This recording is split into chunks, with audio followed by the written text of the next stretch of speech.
Hello, you asked for them. Welcome to the Why Not Mini Spotlight here on JLJ Media. And yes, 41,000 of you can't be wrong. You have made that episode my largest viewed episode ever and Wow. continues to be in the top three of my shows every single week. It just because this goes on and on and on. But you really wanted them back. I told you I'd work it out. And I brought them back. And I know you see them. I'm gonna stop the torture. They're known as Teriah. You guys love Teriah. My girls, Cait Fairbanks and Camryn Grimes. Hi, ladies. Hi. Hey, everybody. Hello. What's it feel like say Teriah? Teriah. Teriah, like that. And that's the thing. So, folks, so ladies, I'm telling you, 41,000 people and counting are continuing to watch this video and comment on it and engage and share it. I mean, it's one of the most engaged videos that I do videos every week. I do shows all the time. It's one of the most engaged. How do you feel about that? I would say, Cait, what does that say to you? I mean, I think it just speaks to the power of, the storyline and like what we got going on. To me, that just makes me feel very validated that we're, on the right path and a part of something really cool. Honestly, like that's not with it. And I'm also just like, oh my God, what did I say? What did I say? Like, did I mean what I said? Like, I don't even know. That I'm like having that like after like post drunk night out where you just like confess all your feelings to someone and then you're like, wait. Did I even mean that? I'm sure you did, and everything was great. Yes. As long as I didn't embarrass anything that embarrassed myself, I didn't mean. Why say that? Good and wholesome, I meant that. Well, they love you, so trust me, they love you. And Camryn, I mean, like, see, this is a long time. How does that just sound? I would usually say that I'm surprised, but then over the years, when I think about the Teriah fans specifically, I'm like, wait, I'm not surprised. I know what you guys are capable of. Like, why would I ever doubt you? That to me, that's what it speaks to, is just them and their love and their dedication and their commitment to these two characters and to Cait and I. So I'm always blown away by that. That's like never goes away. Yeah, they're dedicated to both your other things you do, your personal stuff that goes on. Cait, your music. They are just so supportive. You put out a video and a song last month. It was called Gatorade. It was like, tell me about that. Yeah, it's called Gatorade, as you said. It's basically about Mercury in retrograde. Mm. Oh yeah. It always brings back those exes, doesn't it? And just like peep back in. It's funny. I wrote this song like almost a year and a half ago now. So when I was going over it and we were watching the video again, I was like, wow, I'm in such a different place, but that's so cool. So I was really excited to put it out because of that. I was like, wow, it's just so nice to see personal growth through like art. That was really cool. But yeah, I made the video with my roommate. We did it during quarantine, and her name is Christina Bryson, and she directed the video. And she heard the song, and she was like, "We need to make a video for this." Quarantine started, and then we were just like, "Let's just do green screen. Let's just have fun." And then that's pretty much how all of it happened. I wish it was like a more romantic story, but no, it's a story of during COVID and quarantine and lockdown times, we had to be really creative. Yeah, us creatives had to be creative, right? To put out videos. Yeah, we would just shrivel up whatout it. So it's like, did we have to be creative, or did any of us sit on the couch the entire time and whatever was out there? Did we? Maybe I have to speak for those who really didn't do diddly squat. I'm proud of the people that did. You know what? Bo Burnhams, you guys go. You guys, you did great. I'm so proud of you. That was not my journey. Yes. But for Cait, she did. She continued. She did, and I'm so impressed. But she's got that in her. She's so visual and she's so artistic, and her her brand and what she curates is so highly specific and eclectic, and like it's always fun, no matter the message she's putting out in the music or the music video. Like, it's just, I'm always intrigued about like what she's gonna put out next. I love her videos. Gosh, wow. Oh my God. It's true. It's true. It's because just like my dream voyeurship is like hearing people compliment me. I love that. But no, but I mean, like Cait, it's one of those things that you said. It's like some people didn't do anything and just kind of waited it out, and others did continue to be creative, but you had to be creative with them being creative. You had to figure out, how can I get this done? It's not being done the normal channels, correct? I mean, yeah, I'm kind of like, wow, I hate to use this example, but like I am kind of like a snake. Like, I need to shed my skin or I feel claustrophobic, and I think that that is what creativity is to me. But also, to be fair to what Camryn's saying, since then I have not been able to finish anything. So it comes in waves, and like I've been doing things, but I'm still putting myself out there creatively, but I haven't seen anything that I'm like, I need to put this out. So it's like, it definitely comes in waves for sure. And I definitely feel very like, right now. So it just, it comes at the right time, I feel like. Yeah. So, I mean, that's great though. I mean, but congratulations on the video and the song and all that. And also you're featured in the Y&R Spotify playlist. Yes, I know. I mean, Y&R has a Spotify playlist? It does. Come on, Camryn. So, by the way, like, if I haven't mentioned it before, I'm incredibly technologically challenged. So I don't even have a Spotify, and if I did, I wouldn't know how to use it. So the fact that Y&R has a Spotify playlist, I'm like, oh, I don't know. Spotify is the hottest thing. It's the hottest thing. It is. I know. My boyfriend is obsessed with it, but like, I don't know. So for Cait, what songs are on there of yours, or what song is on there of yours? I would say, look, I mean, I would have to go through and look. Oh, okay. I have so many songs for this show. Good. And also ones that haven't been on the show. So it's like one of those things where it's like, I can't even look at it because it's like work and play all. It's like, it's so much, Yes. But I know, Fight or Flight's got to be on there, which is the one that I sing at Nikki's. Like there's so many. Yeah, I don't think people know that, like, I do go to sessions specifically for the song, like whenever like they give us some kind of storyline, and like most of it's just outlines, so I don't really even have specifics. Yeah. Then I go and do sessions with different songwriters, and we come up with something for, like, it'll be like, okay, well, this character and this character is like getting married, right? Whatever character. No one read into that. Yeah, no one reads that. Just say. No one did that. That was just the most basic example because I've written so many wedding songs for the show. Okay, so like these two characters, like when Sharon and Ray got married. Okay. But okay, I have a perfect example. There you go. Okay, we want like a song, and Tessa's going to be performing at the wedding, and I was like, okay, gotta write a love song. So I go, I do the session there, I sing, we would do all the arrangements, I leave, and then I do the show. I do it on the show, and I do it lip syncing to the track. And fake playing to the track, because most of the time I have these. Yeah. So, so a lot of the time I'm playing along to something that we've already written, and I just didn't know if anyone knew how that works. So I do specifically write songs for the show. It's not like it's my artistry on the side, Cait Fairbanks. It's like I do write specifically for the show, the songs that we put out there. Yeah. That's great. You get to use, again, a part of your own other talents, mixing in with your other talents. I love that. I love that.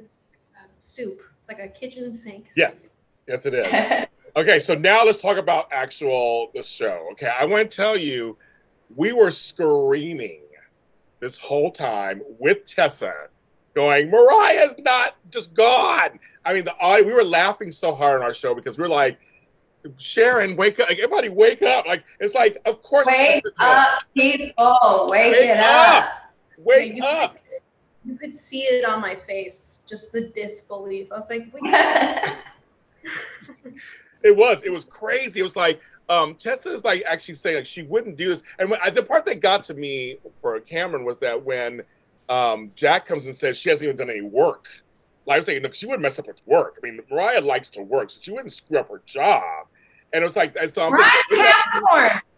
Mariah is getting that money. Mariah's a Capricorn, just like me. She is not resting on her laurels. She's just going to disappear and not earn a paycheck. No, come on. Right. That's not Capricorn energy right there. Wow. Camryn, what do you think Tessa's? I've always said Scorpio is where I was going. I agree with you there. I think she's a Scorpio. Okay, I can see that. I believe it. You don't think of Pisces? No? Oh, Pisces and Scorpio, I feel like honestly either. The reason why I always did Scorpio is because she was like, I don't trust, no trust. Oh, yeah. What about Gemini? Or Gemini. She's just anyone that's like. She's just any like. She's just a little unhinged in like the most fun way. Right. But no, the Scorpio thing is true though, because you're not very trusting. Scorpios don't trust. Pisces are slow to trust, but they will, but they're sensitive. Pisces are, all those are sensitive. And so are Scorpios. They're sensitive too in a certain way. They're sensitive. I mean, we're all sensitive. Well, that's just true. That's true. I'm a Taurus, so I don't know. My hooves are in the ground, my horns are out. So I don't know what's going on. Good for you. By the way, so fans at home, when you watch this, what do you think Tessa is? Just tell us who you think she is. Like, give us an example of what you think. Come on, Scorpios, tell me. Come on, Scorpios, claimer. We were screaming. So now as this airs, Mariah's been found, and yes. and so yes, and so we're very, very happy. Finally. Go ahead. Oh no, I was just saying finally. Do you know how many hours alone in that room on set doing monologue after monologue I had to do? I was going to ask you about that. What was that like for you as an actor? Like that you literally by yourself? I mean, it's sort of you see stuff like that, and you get those episodes, and you start reading, and you're like, who did I piss off? Who did I make angry? Who hates me? And then you start to it makes you paranoid. You're like, is this a test? Yes. Are they do they want to fire me? If this is a test, I'm going to do it. I'm going to do it. I'm not going to forget a single line. Like you take it as sort of like a challenge. You're like, oh God. And one of the days I had 3 episodes of that sort of stuff packed into one day. And it was about 15 scenes. And then each of those scenes is like 1 to 2 pages long of just monologue. So it was about 20 pages of dialogue that was like just me. And I thought I was going to pee myself. It was like one of the rare times that I actually, the night before, I'll look over stuff because I don't usually. That's just not the way that my brain works. I know that's shocking for me to hear. I don't do that. It's just a muscle that has been so worked by now that it's just pretty tuned. But I was looking over my stuff and I was reading it to myself. And my boyfriend at one point was he was making dinner. And he was like, "What are you doing? A one-woman show? What is this? What is this?" It was incredibly daunting, but again, especially a medium like a soap opera, it oscillates between when you have story and when you don't really have a story, and when you're just kind of bobbing around on the canvas, and that could be once a year or once a year and a half that you get something really juicy that you can sink your teeth into. So it's initially kind of scary, but then it's kind of exhilarating. You're like, oh, I get to do stuff. And I sort of viewed it the way that I used to view group projects as a kid. Oh my God. You're 2 types of person. There are 2 types of people in this world. One that likes group projects because you get to socialize and usually you don't have to do too much work. And then the second type of person who loathes group projects and will beg the teacher to try and do the project all by themselves. I'll just do it by myself. I'll do the same amount of work, but I'm just going to do it by myself? And they go, no, Camryn, you can't do it on your own. If you didn't guess, I'm the second one. So I kind of viewed it as that. I was like, you know what? It's like a group project, except I'm the group. The group is just me. So Cait, it's hilarious. Cait, what are you, Cait? Are you a group number one, number two? Oh, I feel like I might be number 3 in this aspect where it's like I hate group projects, but I also don't want to do it alone. I just don't want to do it at all. So then I end up being the person that someone hands it to, like, will you present it? And I'll be like, oh, okay. I hated them. And oftentimes I would usually like pull some card and get the teacher to like fine, just stop talking to me. Like, just do it on your own. And then I would be like, aren't you happy? I made the branches of the government on actual branches in a potted plant. That's a true story. Oh, that is? Oh my God. I had the branches of government. I built a tree from Michael's out of a pot. And I hung little laminated index card. Yes, I was a weird kid. I love it. You like to participate. You like to participate. That's fine. Yes, exactly. That's hilarious. So now, Cait. Now I said, Cait. Yeah. Tessa has always been supportive of this baby, this baby thing, of Mariah being pregnant. So outwardly. Yeah. No, say it again. I said outwardly. And then I said inwardly. No. So you think it was kind of weird for Tessa because it's not their baby?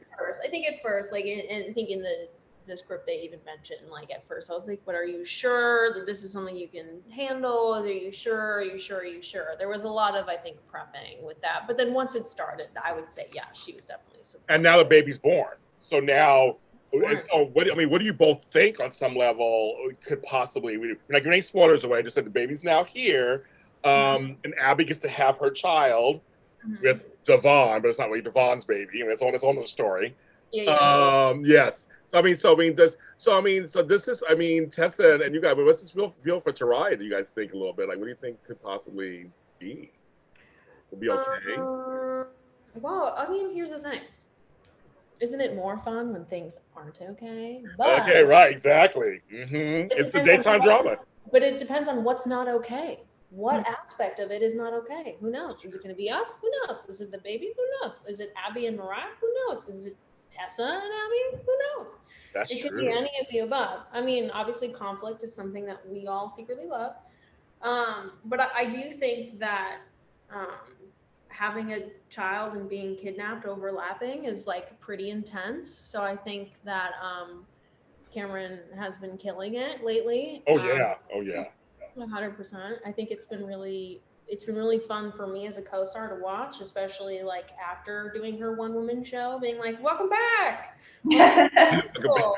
Like, and I do think that it's going to be really I think a lot of people are going to see themselves in it a little bit, dealing with things. Like, I think that we all deal with uncomfortable emotions. And I don't think we talk about that enough as a society, like intrusive thoughts, things that aren't necessarily what quote unquote appropriate to think about or to say. And I think we need to normalize some processes for people. And I think it'll be really interesting to see how people react to that. You're right, Cait. The thing is, there's a lot of factors. It's an umbrella story. It's a true umbrella story. You're right. It can come from anywhere. Yeah. And I think that you'll definitely see the difference between Mariah's attitude going into the pregnancy before being kidnapped, and I think that was maybe as Cait said, maybe it was a little naive and overly optimistic, but she was solid. She was sure. She had no issue saying, nope, just surrogate, nope, and shutting people down in a way when they would even like congratulate her and be like, no, it's not. And I think the Mariah post being locked away for weeks and weeks, I think it's going to have mentally and emotionally some consequences, as it obviously would, because it's an insane scenario. Oh, yes. But what we try to do is try to find the reality in what a scenario like that would look like for just our characters in these relationships. And so that's what we play, you know? Totally. Yeah, and I think that one thing that I've noticed online is the apprehension to the surrogate storyline. And I can honestly say that I've known people who've been surrogates to personal family members.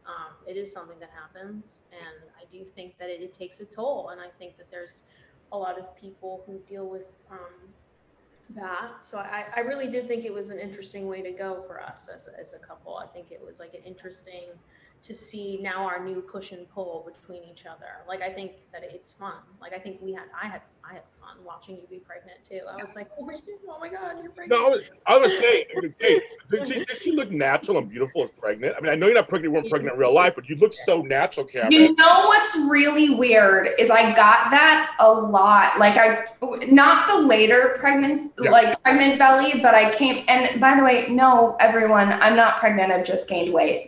Oh. Not pregnant, just gained weight. It happens. I did. Not pregnant. So just squash that right then and there. Not pregnant in real life. Not yet. But I was wearing the pregnant belly, and I had to like run down to do testing, and it was like, I think like maybe the 4-month belly. And Jason, I caught Jason at testing, and he was like, "Hey, oh my God, congratulations! Why didn't you tell me?" I was like, "What?" And he was like, "Oh my God, I didn't even know." And I was like, "Jason, it's fake." And he's like, "Oh my God, it looks so real." He was like, "You look so real pregnant." Like, and but I got that like across you did. the board that like, wow, why do you like look good? And I was like, I can't wait to be pregnant. I'm gonna look okay, girl. so good. Like, I'm gonna look terrible pregnant. Watch, I'm gonna gain like 60 pounds and just like, and I'm gonna look like this Stay Puft Marshmallow Man. But in my head, leading up to that, I will be thinking, I'm gonna look so good pregnant. Like, that's hilarious. But Cait. But Cait, she did look good, didn't she? Your co-star looked good. Well, yeah. Okay. Well, first of all, she always looks good. Well, yeah. Secondly, she looked good pregnant, but also she just looked good. So, okay. Also, it felt very natural. That's what I'll say. It felt, as somebody who, you know, can't wait to be a mom, and I've said that a million times forever. It felt nice, and I definitely was like, I used to not hate on women, but like hate on women, like hate on women on shows who were playing pregnant, who always had their hands on their stomach. And then I was in Ireland a while ago with my friend Haley, who's pregnant with twins. Yes, and I asked her, I was like, is that really a thing? And she was like, "Oh yeah, I'm constantly touching my belly. My hands are never off my belly." I was like, "What?" Yeah. Like, I don't know. It's a comfort. Like, you want to hold it. It's there. Like, you just. And then I realized, like, as the belly sort of like the foam belly grew, I was like, it is sort of natural. You just like rest it there. Like, it's this great little like you do your hands like up to it. And I was like, I have been wrong this entire time. That's hilarious. Entire time. It is what pregnant women do. Well, you know what? Congratulations. But that's so for you. I have a prediction. I don't write for the show. I don't do anything. But my prediction is that you guys stay together. This experience brings you closer. I think Tessa will be the one who gets pregnant next time. Okay. That's my prediction. Well, I mean, Jimmy, yeah. I mean, yeah. I would hope for poor Camryn's back. Like, because like I was the cop from Fargo a couple years ago on Halloween, and I got like a fake pregnancy belly, and oh my goodness, it was like 10 pounds, and I was like, this is awful. Yeah, they weigh like they weigh like the foam one is not heavy at all. It's very light. Wow, just so, like for your back. Like, it's very light. Although it was really scratchy, that was my like one complaint. Like the foam was a little scratchy, but like it looked good. And I got to wear sweats for like 2 months straight. Yeah, but that never happens at a soap opera. Never. I was comfy. I was cozy. I had a belly shielding the fact that I've gained weight. Like, it was great. Now I'm like, shit. What was I doing that whole time? Damn it. Yeah, Tessa was still wearing like bodycon and like leather and like chains everywhere. Guaranteed. Like, there's no way that they would let me be chill pregnant. Like, I would have like full like spandex suit, you know. Yes, those sweats. I said a painful goodbye to those sweats as soon as I gave birth. That's it. Goodbye. Thank you. Yeah. Thanks for playing. Exactly. Well, I'm very excited to have this next with this couple. I want you guys to talk to the fans for a second about this. Tessa is here. Tessa's always here. And Teriah, is here. Mariah is here. So, I mean, what do you want to say? The fans just love you guys so much. The support, to me, I mean, it's around the world support. Like it's across the countries. It spans the continents. What would you each like to say to the fans, because they're watching this and supportive? Oh my gosh, like I don't even know where to start. I mean, obviously, thank you so much for your support and your love and your insight. I would like to point that out because I cannot tell you how much I've learned just from reading Twitter. Like I do read a lot. I don't read everything because I'm such a hermit that even going on my phone gives me like this crazy anxiety. But I do see a lot, and I'm so grateful. And yeah, I never could have imagined just the kindness that we've been shown, and the laughs that I've had on these memes and these photo edits. And mm-hmm. I cannot tell you how much joy it's brought me and how much it's helped my mental health throughout this quarantine. Throughout this work environment. My dog's saying, yeah, me too. Hey, I want to say something. Yes. And Missy is also very grateful for all of the toys that people send. It's so sweet. I would like to say I felt really bad because I hadn't bought her a toy in a while, like a year ago, and then I opened a box and there was like 3 toys, and I was like, woo, thank you guys. I totally lied though, and I told her they were from me. But you're a dog parent. That's how that works.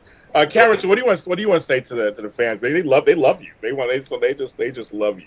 I mean, it's just the fact that they've stuck with us for so long, and I've only ever seen their love and their excitement and their enthusiasm grow, and it doesn't matter what scenario these characters get into or get put into, whether it's voicing disappointment or excitement, they're there, and I think that's what's always spoken to me and made me feel great. I look forward to a period of time soon, hopefully, where we can get to see everyone in person again.